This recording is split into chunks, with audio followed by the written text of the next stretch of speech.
My name is Bruce Lesh, and I've been a high school teacher for 22 years in Baltimore County Public Schools.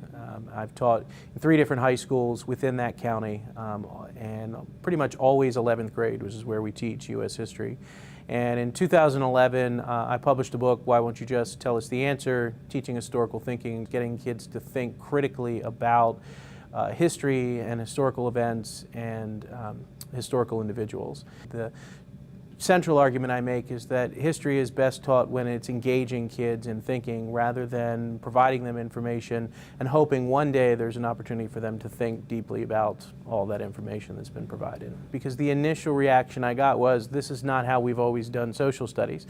You're supposed to tell me everything that I know, and if I'm interested, I'll maybe ask some questions. If I'm not, I'll commit it to memory for whatever period of time I need to, and then I'll dispose it so that I can add new memories. And what it does for me is that kids now are engaged because the work, the thinking, falls onto them. I create an environment where the question forces the student to have to think, and when you have to think, then you need information to think about.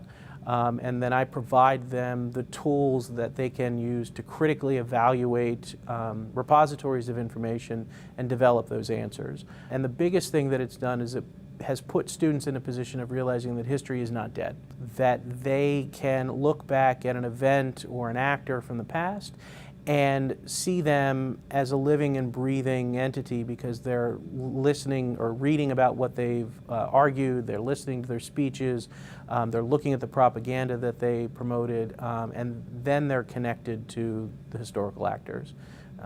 Previously, there was no reason to connect because they were dead, and all I had to do was just remember it. Traditionally, what we've done is tell students everything that they need to know, and we wrap it up in story form, or we present it in prepackaged stories like textbooks or films and those sorts of things. What this challenges kids to do is engage the past, that we don't start with the answers, we start with the questions.